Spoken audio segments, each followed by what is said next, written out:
Alors vous êtes donc un militant de l'éducation populaire, vous êtes notamment connu pour vos conférences dites gesticulées qui remportent un grand succès sur Internet. Je renvoie les auditeurs d'ailleurs à votre nom, on trouve ces conférences. On va revenir sur votre action, mais j'aimerais bien qu'on commence d'abord par un constat, ce postulat que nous posons cette semaine, que la crise que nous vivons n'en finit pas, aussi parce qu'elle a touché jusqu'à la langue que nous parlons. Est-ce que vous êtes d'accord avec ce constat et comment cette contamination se manifeste selon vous? Je suis complètement d'accord. Je crois que le premier qui a compris ça, c'était un philosophe un petit peu oublié aujourd'hui qui s'appelait Marcuse, qui est un peu l'inspirateur de 68.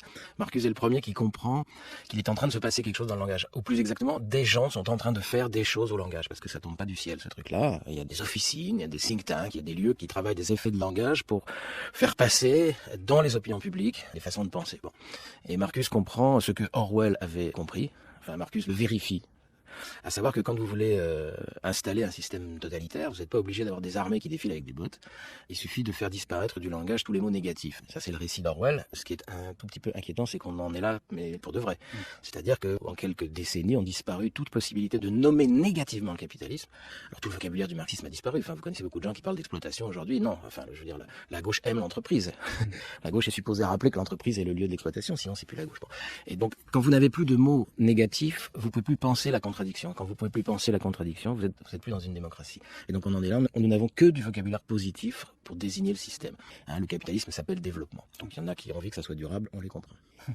On va continuer peut-être à donner des exemples, parce que évidemment là vous avez introduit tout de suite une lumière sur cette question, suppression du négatif. Est-ce que vous pouvez nous donner d'autres exemples dans le vocabulaire d'aujourd'hui? Il n'y a que ça. Non, mais il y a que ça. Des mots qui... Enfin, ou des mots ou des concepts ou des choses. Il n'y a que ça. Enfin, on y reviendra tout à l'heure si vous voulez, mais par exemple tout le vocabulaire de la compétence, par exemple, qui a totalement envahi non seulement le monde professionnel, mais le monde éducatif, le monde associatif. Là, quand on ne parle plus que par compétence, compétence, ça fait disparaître qualification.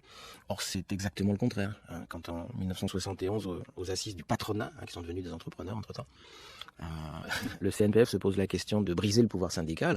On est 2 ans après une grève générale. Ils vont se faire aider par les Américains qui vont leur expliquer qu'il faut, si vous voulez supprimer le syndicalisme en France, si vous voulez le détruire, il faut rendre impensable la notion de métier. D'accord. Il faut la remplacer par la notion de compétence. Une compétence, c'est individuel. La définition d'une compétence, c'est la capacité de s'adapter en situation de changement. Autrement dit, une compétence, c'est toujours la soumission à une autorité. C'est le contraire d'un savoir-faire. Un savoir-faire, ça permet de faire des métiers. Une compétence, ça permet d'obéir. Voilà un exemple, puisque vous m'en demandez, de la façon dont du vocabulaire finit par rendre impensable. Alors vous imaginez, syndicalement, comment vous faites pour agréger des compétences pour qu'elles se battent. C'est mission impossible. Ça renvoie un peu à un symptôme assez général, aujourd'hui, ce qu'on pourrait appeler la disparition des métiers, c'est-dire ce qui pouvait résister effectivement en tant que savoir-faire. Oui, mais la disparition des métiers est programmée. Je veux dire, là, on n'a pas le temps de rentrer là-dedans, il faudra faire une émission là-dessus. Il faut effectivement, je veux dire, vous le savez comme moi, vous n'entendez que constamment, les carrières c'est fini, on va changer 50 fois de métier, il faut savoir s'adapter, etc., etc., etc. Enfin, je veux dire, toute l'employabilité n'est qu'une destruction du concept et de la notion de métier. Et alors, revenons un instant sur ce constat, sur l'abrasement du négatif. Comment ça fonctionne? Pourquoi est-ce que ça marche? Pourquoi est-ce qu'il faudrait positiver les choses pour que les choses disparaissent?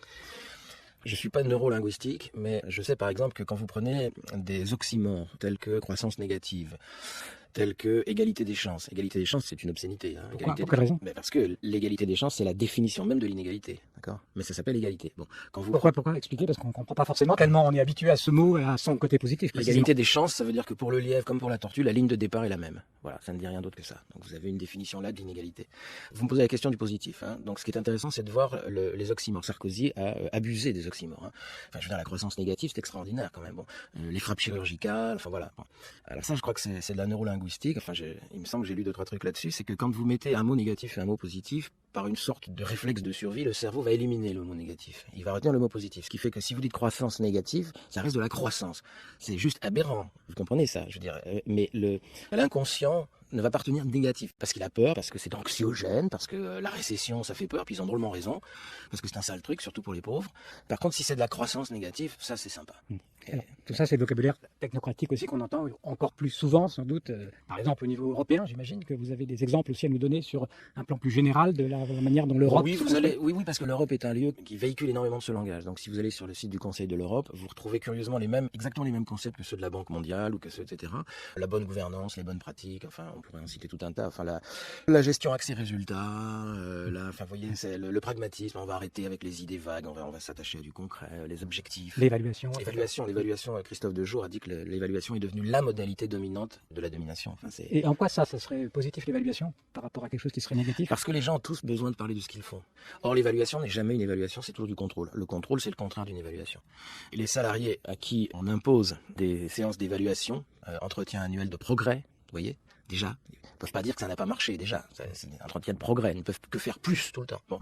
Les gens y vont et les syndicats sont gênés pour se défendre parce que nous avons tous envie de parler de notre travail. Nous avons tous envie qu'on nous écoute une fois. Sauf que quand on va là-dedans, c'est pas pour qu'on nous écoute. C'est pour qu'on nous contrôle. Mais ça s'appelle évaluation. Ça n'est pas de l'évaluation. Jamais. Parce qu'une évaluation, ça se passe pas comme ça. Une évaluation, c'est vous qui la construisez. Vous construisez un jugement sur votre action. Vous attendez pas qu'un type en face vous donne des cases à cocher. Alors, je reviens à ce que vous disiez tout à fait au début, c'est-à-dire que gommer le négatif, c'est gommer la dialectique, et donc finalement gommer même la pensée, la possibilité de penser, ce qui pourrait expliquer qu'on soit désemparé Complètement. Par rapport à ce qui se passe aujourd'hui. Mais tout à fait. Et si vous n'avez plus de mots aussi critiques que nous avions encore, disons jusqu'à la fin des années 70, jusqu'à ce que le PS se fasse passer pour un parti de gauche, d'accord? Si nous pouvions encore il doit parler... changer de nom d'ailleurs par ailleurs. D'accord. Il serait temps. Il serait temps qu'il avoue. Si on peut plus parler d'exploitation, mais expliquez-moi ce que vous mettez à la place. Décrivez-moi l'exploitation. Je vous attends. Parlez-moi de ce qui se passe dans les entreprises quand on maintient des gens pendant 10 ans au SMIC, d'accord, etc., etc. Donc vous voyez bien que le fait de ne pas avoir les mots ne permet plus de nommer, donc de penser la chose. Ça, c'est de la linguistique. Là encore, on pense avec les mots. C'est pas le contraire. C'est pas je pense la situation, j'invente des mots. Ça marche pas comme ça. C'est il y a des mots à ma disposition. On appelle ça un vocabulaire. Et avec ces mots, je peux penser la situation. Mais évidemment, si vous m'enlevez des mots et vous me les remplacez par d'autres, si vous m'enlevez le mot pauvre, par exemple, si vous m'enlevez exploité, hein, et si vous me le remplacez par défavorisé, bah oui, mais attendez, on parle bien des mêmes gens, hein, dans la même situation. Mais alors on ne se représente pas du tout le problème de la même façon. Parce que si vous me parlez d'un exploité, je cherche qui est l'exploiteur. C'est-à-dire qu'exploiter est un mot qui génère une machine à réfléchir. Si vous me parlez d'un défavorisé, il n'y a pas de défavoriseur dans la langue française. Le mot n'existe pas, d'accord? Donc un défavorisé, c'est un état. Un exploité, c'est un processus. Je peux penser un processus, je ne peux que constater un état. Donc un défavorisé, c'est un type qui n'a pas eu de bol. Un exploité, c'est quelqu'un qui a été exploité. Pourtant, c'est la même personne, hein, dans la même situation.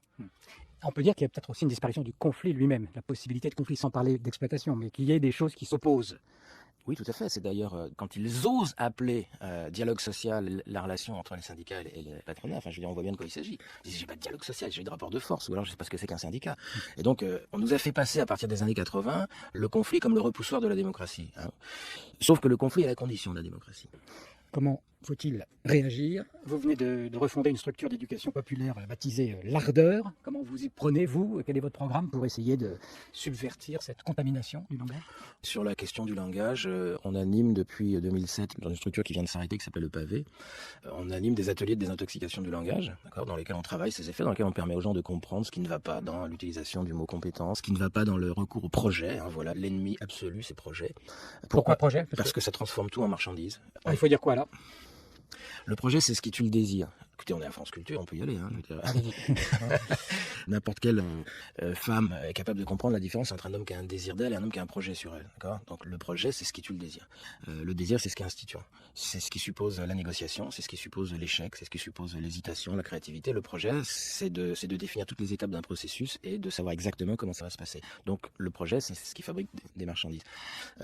Dans la nouvelle structure qu'on essaie de créer, on va continuer à travailler sur les effets de langage et puis on va se concentrer sur les syndicats. On va essayer de travailler le plus possible avec des organisations syndicales parce que, comme je vous l'ai dit tout à l'heure, armer les syndicats contre compétences, armer les syndicats contre évaluation, c'est pas inutile.